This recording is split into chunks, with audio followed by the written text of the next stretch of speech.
What is up, fam? Thank you so much for tuning in to So Real Sports Talk. We just got done with the game. Oh my God, what a good one. Was a little too close for comfort, but a lot to talk about. But that's not about, this show isn't going to be about what I have to say, although I will be giving my opinion throughout the show. The link to call in is in the description of the YouTube channel. Go ahead and tap into that to be added into, and so we could hear from you. This show is called Sound Off. It's for the 49er faithful to talk about the game, but till some people jump into the lobby, I'll go ahead and just give a little bit about what I thought. First of all, this game was close, just like we all envisioned it to be. 49ers offensive line definitely had some trouble in the initial stages and pretty much throughout the game until Shanahan made some adjustments. That offensive line was having some trouble with the defensive line of the Eagles. Now, obviously, Shanahan did make some adjustments. You started seeing a lot of screens. The ball wasn't in Jimmy's hands that much. And that kind of helped the offensive line out. But I've been saying all week, the Eagles' defensive line was one of the most underrated defensive lines in the league. So the fact that the 49ers did have trouble with them isn't a surprise. Most teams are going to have trouble with them. And once again, everybody that's jumping in, the link to call in is in the description of the YouTube video. Please feel free to jump in. The show is for you guys. And if the link's not working, somebody in the chat, just let me know. And I'll try to repost it. But the second thing, DeMeco Ryans. This defense played, I thought, a really, really good game. Now, it wasn't perfect. Obviously, there was some things that we still really need to work on, namely how to contain a mobile quarterback, because Jalen Hurts and his legs ate this defense up. However, the defense, when it needed to make a stop, made a stop. Near the end of the game, they were able to, push the Eagles into 3 and outs or, stall drives. And I thought DeMeco Ryans did a really great job fixing some of the issues that were there in last week against Detroit. And then really being able to dominate most of this game once again. The corners, I thought, held up pretty well against some pretty fast receivers. It seemed like they threw to Lenoir's side quite often, and more times than not, he did hold down the fort. Obviously, there was the one long play that he did get beat for, which was tough, which led to a field goal. However, overall, you didn't hear too much about the corners getting lit up, right? Josh Norman, you heard his name only twice. Unfortunately, the 2 times it seemed like they threw to his side, he got pass interferences. But overall, the secondary for somebody who was just on the team for 2 weeks to jump in, and a rookie, I thought played fairly well. The safeties, did a decent job. I mean, Jimmy Ward, I thought, saved, what could have been a huge momentum changer in that deep play. There was like a cross that the Eagles receivers did. Lenoir took the outside. Jimmy went ahead and took the inside. And that if that play would have gone through, if that would have been, reception for the Eagles, I think that changes the whole dynamic of the game. So overall, I thought the secondary with the DBs and the safeties did a really solid job. Defensive line, um,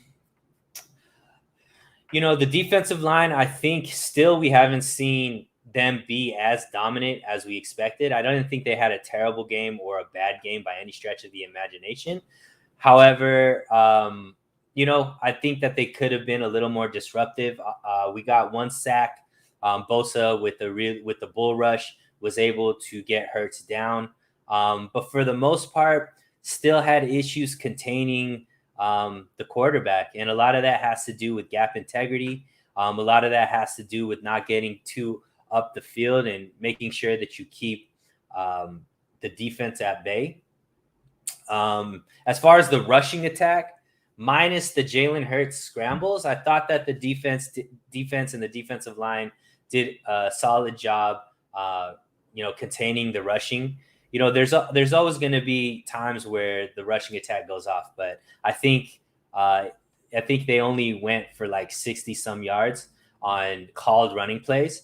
But Jalen Hurts did get a lot of yards with his legs. So that is still an issue, right? And we play Russell Wilson, we play Kyler Murray.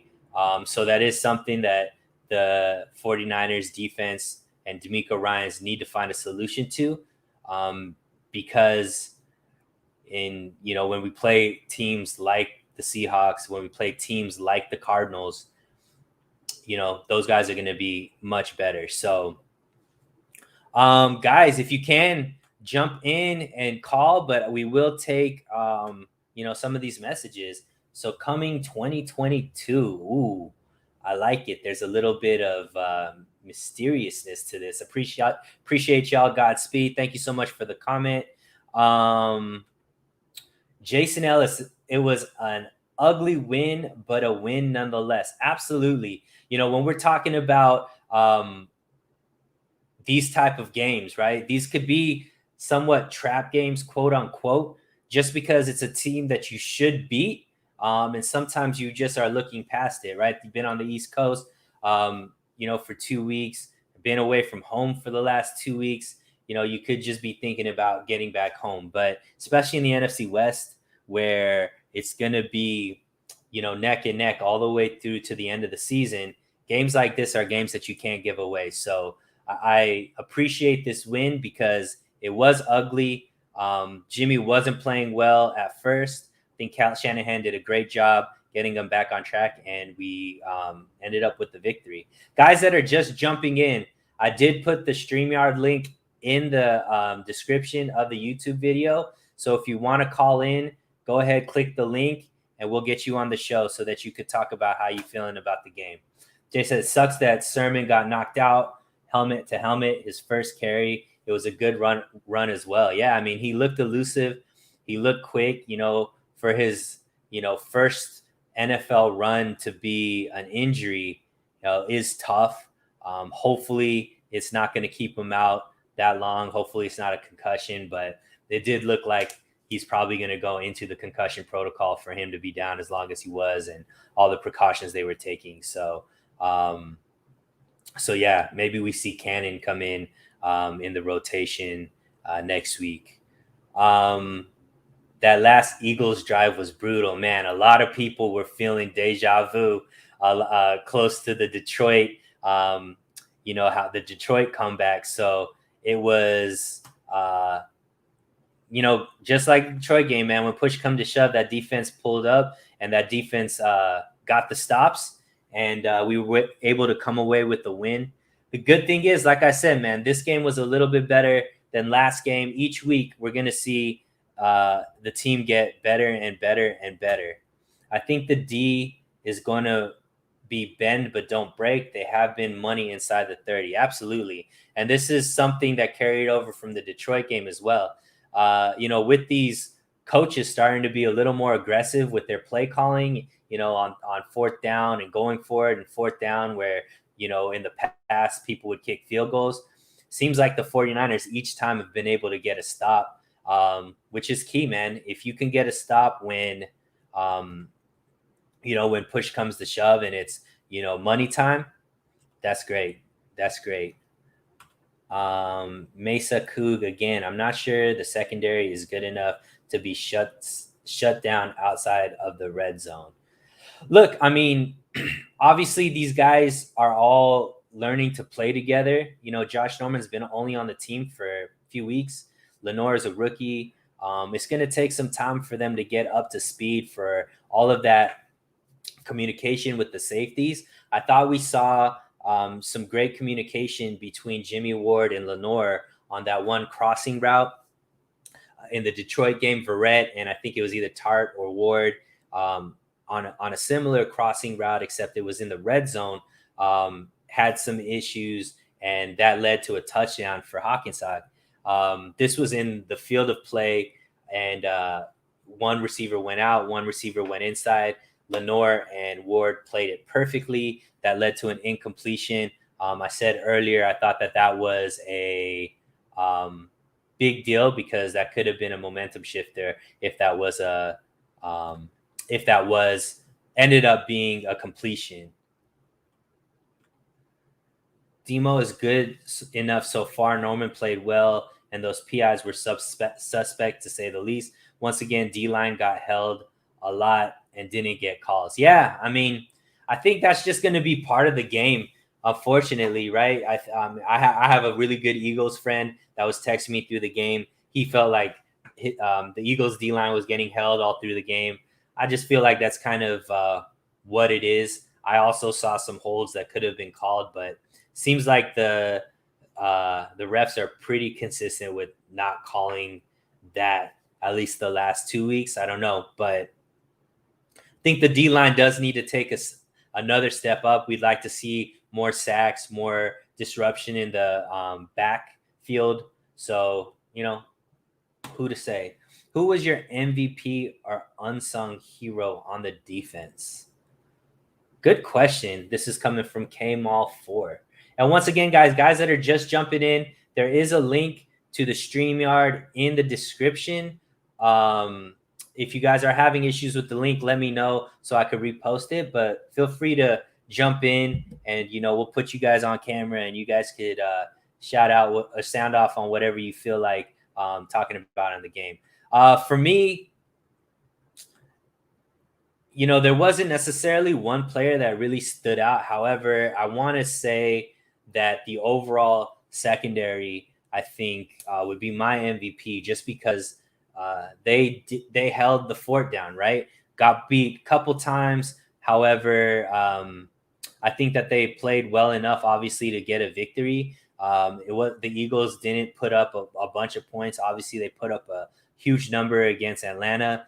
We were able to stifle that defense for the most part. And so I give it to the secondary. Yeah, seeing Mesa Cook again, Kinlaw, seeing him to be able to play, and then block that field goal, clearly big momentum shifter, which is great. Jason Ellis, Demo again for me, again, besides that one big play, he shut down receivers. So definitely excited about Lenoir. Where would we be without him? To be honest. So yeah, absolutely. Mr. Waruna, nice jersey, my friend. How are you? So I'm doing good, but in a way frustrated. Beautiful. Give me 1 second. I think I'm having some issues hearing you. Oh, Um, you can't hear me? Check. all right, go ahead, Waruna. It's Can you on my hear side. me? It's not you. Okay, cool. So in a way, it's frustrating. I think more than we say 49ers won the game, Eagles lost the game because they left points on the field, blocked field goal, then fourth and goal. They were on the goal line, declined for go for the touchdown. So Waruna, time out. I'm going to come out and come back in. Give me 1 second. okay, sure.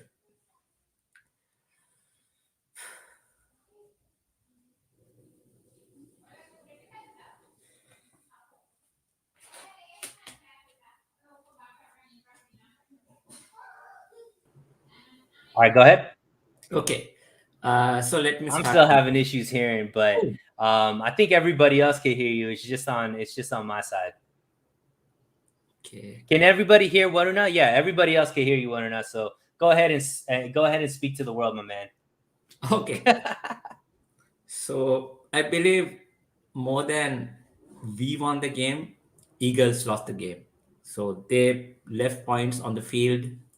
Uh, one blocked field goal attempt. Then there was another opportunity, the opportunity to score. They decided to go for the touchdown.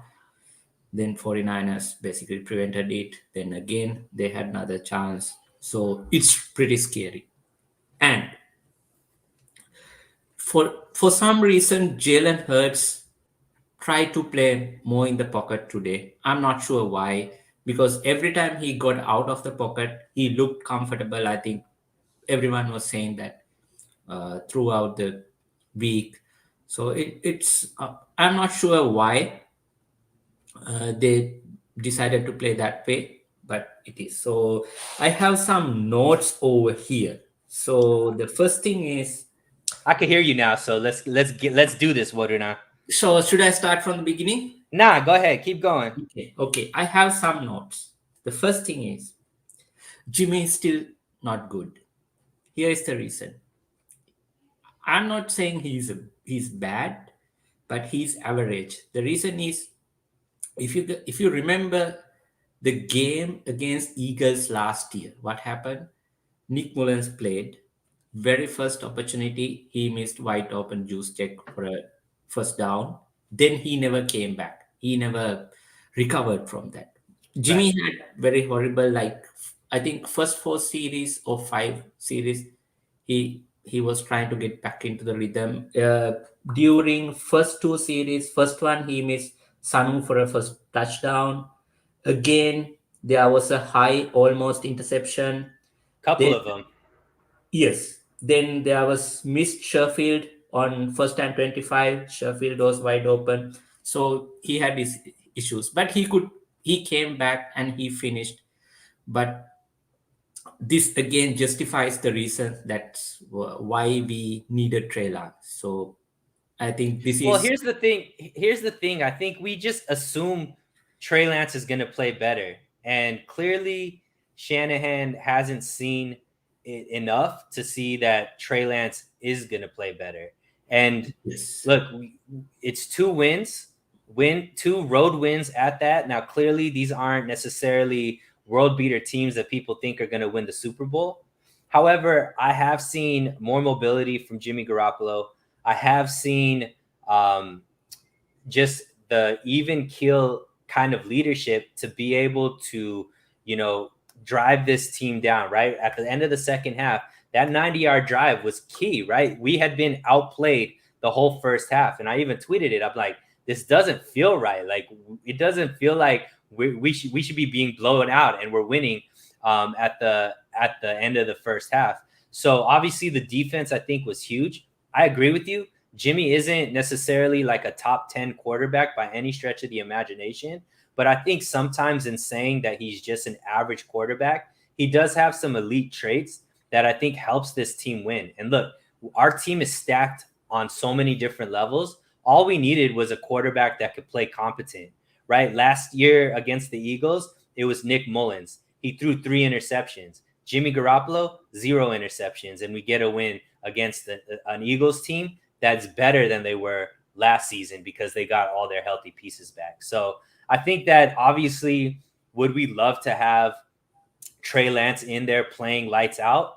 Absolutely. But I don't think Trey Lance is playing lights out. He didn't even make the field this game. They didn't even use him through any packages. And I think that that is a testament to how close this game was and Shanahan understanding you got to just ride it out with whoever the starter is. You can't keep going back and forth because, as you notice, in the beginning of the game, Jimmy was bad. By the end of the game, he was making every throw. He was, making the right decisions. All of those, quarterback sneaks, all of those played a role in getting a big victory. So I don't know what you say about that, what or not. yeah. I mean, here's my argument. I saw people were discussing close to the halftime that we should replace Jimmy. But I'm like, no, we should not replace Jimmy because right now he is QB number one.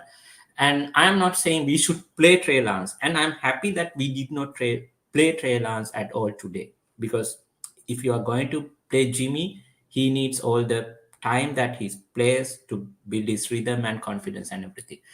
But my worry is, forget about Trey Lance, when it comes to like Cardinals, Rams, Seahawks, if we have to play from behind, if we have to play catch up football, Right. can Jimmy step up to that? So that's my worry because Jalen Hurts, even that touchdown they scored 75 yards in 65 seconds.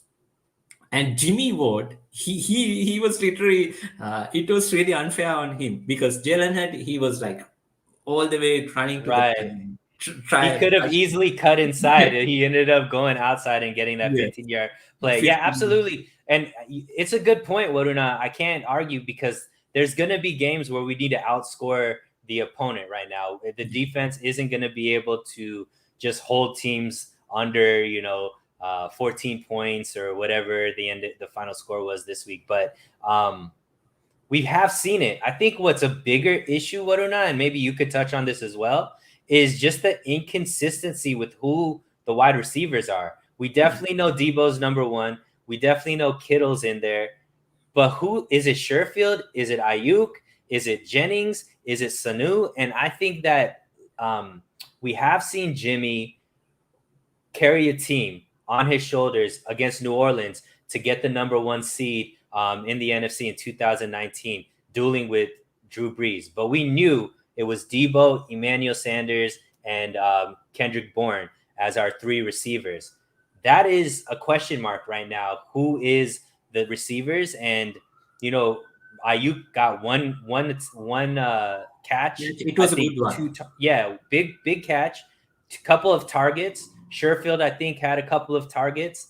But it looks like Jimmy's only looking to Debo to really throw the ball to as a receiver. I mean, he threw the touchdown to Jennings, but if you look at the amount of attempts or balls that are being thrown to the other receivers outside of Debo, combined, it seems like Debo is getting more opportunities. So I think that's a bigger issue because in those games that we do need to outscore other teams, if these receivers aren't in rhythm or don't have confidence or are used to just running plays without ever getting the ball thrown to them, are they going to be ready when their number needs to be called? Because eventually they're just going to double team Debo. You know what I mean? Yes. And one thing that worries me about Debo is that even today he was used for jet sweeps, almost as a running back. I mean, they use him in the backfield. Yeah, remember he had the one handoff to him.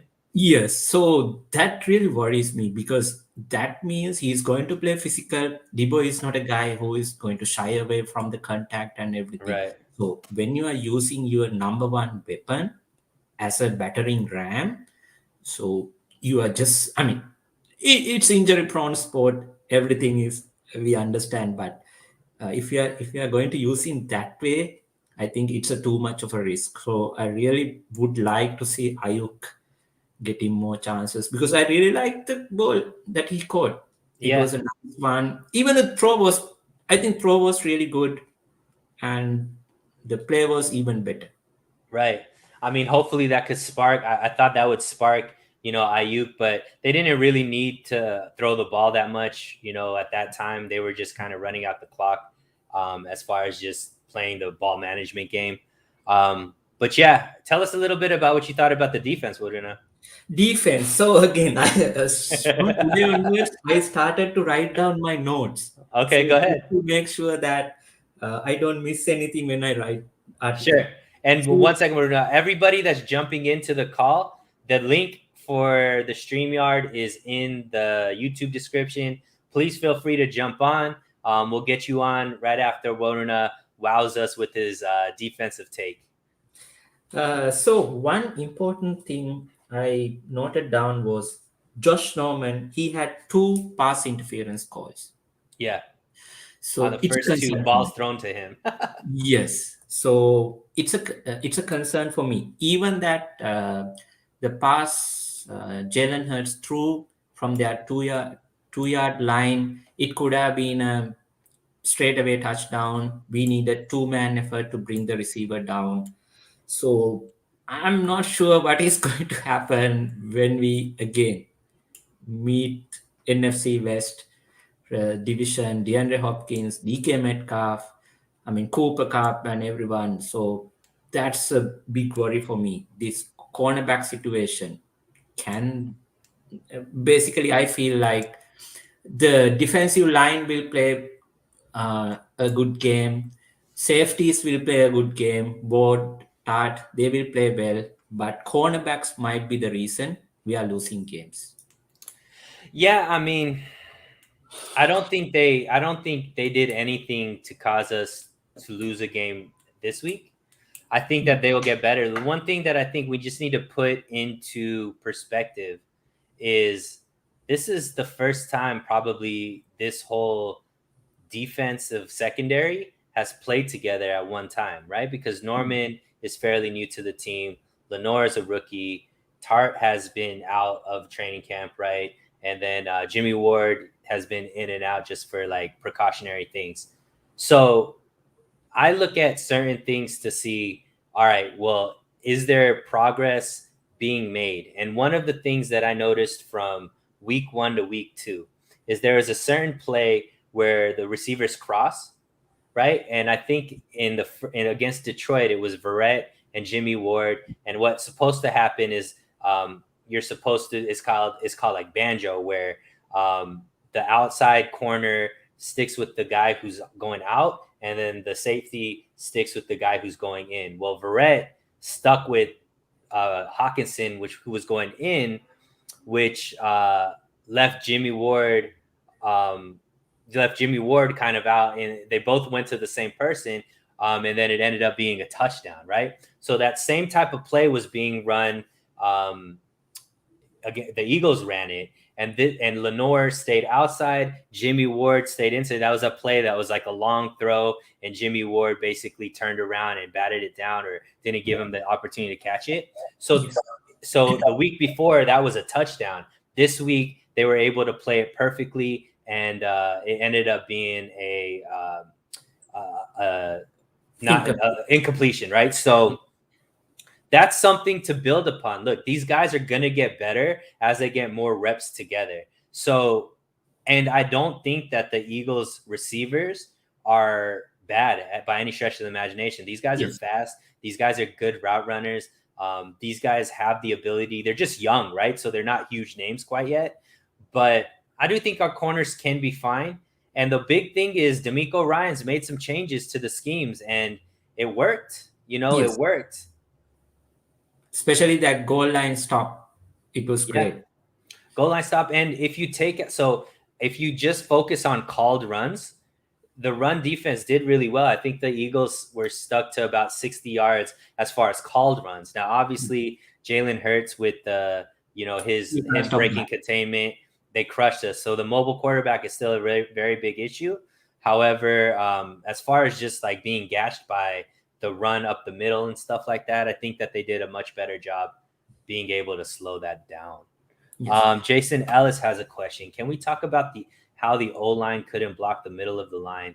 If it continues like that all year, Niners are in trouble when it comes to better teams. Now, Jason, I do want to say that this is one of the better defensive lines that we're going to be going up against. Now, obviously, there's bigger names on the Cardinals, and obviously there's other teams that might have more notoriety, but the Eagles defensive line is one of the top defensive lines in the league. So this isn't for everything else that's going on with the Eagles. This defensive line has been staunch for a few years now. So I do think that I always knew this was going to be a big test, but the O-line did struggle keeping these guys off of Jimmy Garoppolo or in the backfield, for the beginning of the game, Aruna. So what did you see about the offensive line? I mean, I would say usually we are really critical about our offensive line. At the same time, I don't think there are too many good offensive lines in NFL at all. So right. I would take I'm not complaining about this offensive line right now. I mean, they did pretty okay job for me. Yeah, I think the one thing that is a little bit disappointing is, the inside with Alex Mack and Tomlinson and Brunskill. We really thought that was going to be an opportunity now with Alex Mack there that we could run down the middle. That wasn't obviously an opportunity in this game. We really got most of our rushing attack from tosses on the outside.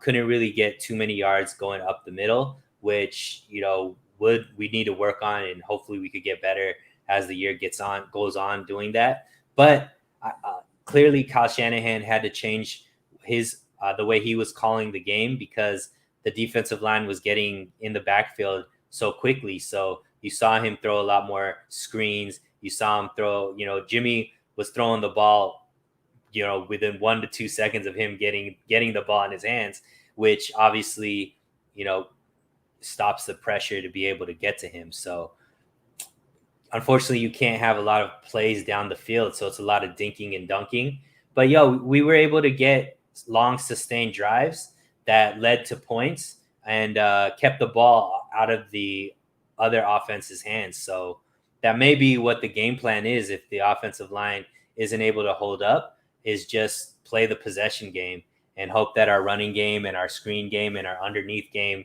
can keep the offense on the field and keep their offense off the field.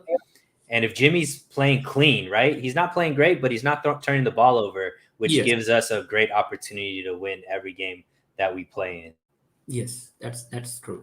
And another point I noted down is Hasty. It seems like he's still having these fumble issues because there was a one play that he he was practically fumbled the pitch that was right in his hands, right? Yes. Another thing is Jimmy tried this shovel pass. So it's not perfect. So I'm somewhat worried about, because even this week I wrote that Hasty deserves a chance to prove his worth. But right now it seems like Elijah Mitchell, he is better running back than Hasty, especially due to this fumble issue.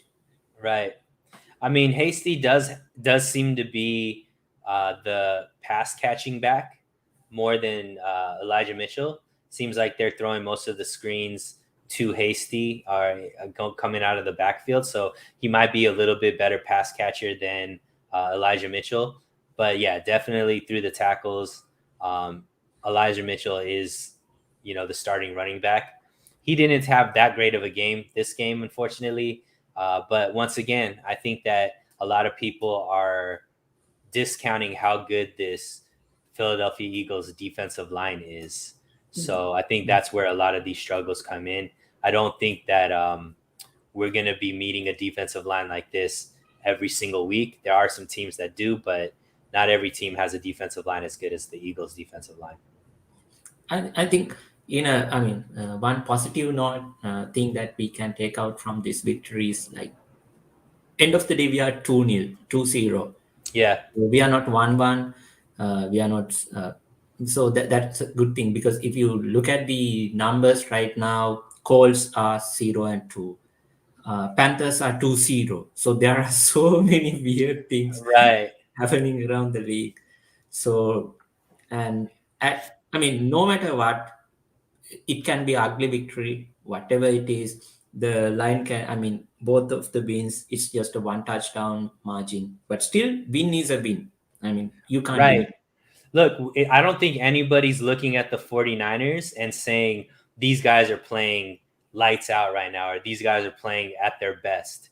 And if we could still not play at our best and still win in the NFL, that's a good sign, right? Because we can figure out ways to win even when we're not playing. The offense isn't as good as it needs to be, or the defense isn't as good as it needs to be. So the fact that we're still figuring out ways to win, I think, shows a lot of tenacity, shows a lot of heart that we've seen from these that we've seen from Kyle Shanahan coach 49er teams, that they're constantly fighting in each game to get that victory. So I think that's something to be looked at. I'm always super optimistic about everything. I think a lot more people are more realistic, quote unquote, or I look at it as pessimistic. I think this is a work in progress, right? We didn't expect these guys. These guys are all coming off of injuries. This whole team being intact. It wasn't like they played all season together like Tampa Bay did last season, right? Yes. So these guys are starting to get refamiliarized with each other at game speed against NFL talent. And the fact that we went, hey, 2 games away in, on the East Coast. Crowd is back. Away from the crowd is back, away from their families for 2 weeks because they stayed on the East Coast to come out with 2 wins. I think, look, if we told you at the beginning of the season the 49ers were going to go in, get a win in Detroit, get a win with the Eagles, and come out being at top of the NFC West or tied for the number 1 seed in the NFC, I don't think anybody's complaining about that, right? So are there things that we need to improve? Absolutely. Am I saying that this team right here it could win the Super Bowl? Absolutely not. They need to get better. But what team doesn't? What team right now are you looking at and being like, yo, these guys are lights out? Maybe Kansas City, but they struggled against Cleveland, right? Yes. Tampa Bay, it was a close game against Dallas. So all of these teams are working on things that need to get better. So I look at it as a work in progress, but hey, if you could still win while you're trying to figure it out, I'll take it, because at the end of the season, it's going to come down to 1 or 2 key games that you should have won that you didn't, and the other team did win that they should have won. And that's going to be the difference between 1, 2, 3, and 4 in the NFC West. So close, right? Yes. What else were you thinking about with the game? I think basically my notes, that's all my notes said. So these are the things I noted down, and I'm really impressed with Jimmy Ward. Yeah, he's good. Really good. Yes, because even I can't remember what was the play. Basically, he forced Jalen Hurst to go out, save possible first down that eventually led us them punting the ball. So he is good. So yeah, there are positives. I think we still want that 2019 vibe back. We are asking this team to, okay, we want. It's coming. Yes, it's coming. So, it's coming.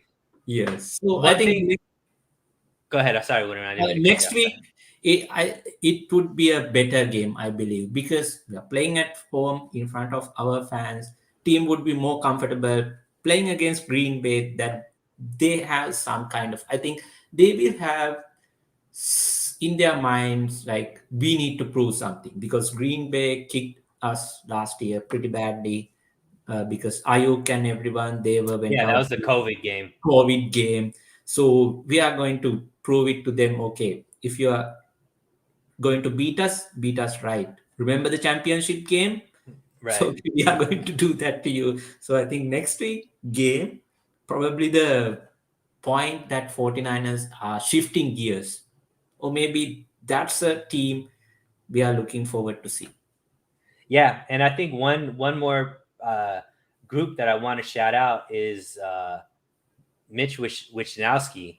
I think he did a great job with his punts. I know it gets it's not the sexiest thing to talk about, but him being able to make the Eagles go the distance each time, I think really helped the defense out. Because if you think about it, the Eagles were able to get 1 or 2 or 3 first downs, but because they were starting so deep in their like close to their end zone, it gave time for the 49ers to tighten things up and then get them out of there before they could get a field goal or score points and stuff like that. So I think Wishnowsky had a great game.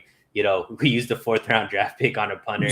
He's finally showing why he was used for that way. So yes, cool. Okay. Well, guys, we're coming up. Yeah, excellent. Thank you for coming in, Waruna. Okay. We'll see you next week as well, my friend. Okay. All right. So, guys, thank you so much for tuning in, Waruna, for coming in. Obviously this was kind of like a last second thing, but we are going to be doing this every single week. So right after the game, I'll be jumping on this live. So please subscribe. Please plan to come in and give your opinions about the game. We're calling this Sound Off. This is your time to be able to speak about what you think about the game, what your takeaways were. Thank you for everybody that was in the comment section asking questions. Hopefully next week we'll get some more calls coming through. And yeah, 49ers got to win. We are 2-0, tied for first, or maybe even, tied for first in the NFC West, tied for first in the NFC Conference. Everything's looking up. All right. So we'll see you guys next week. I'm going to be live with Jesse at 5, a little after 5 Pacific time. We're going to be doing a recap of the game, going a lot more in depth. So please like, subscribe, and tune into that show. Like I said, that'll be coming a little bit after 5 Pacific time. So guys, have a great rest of the afternoon. Enjoy the afternoon games, and we will see you in a few hours.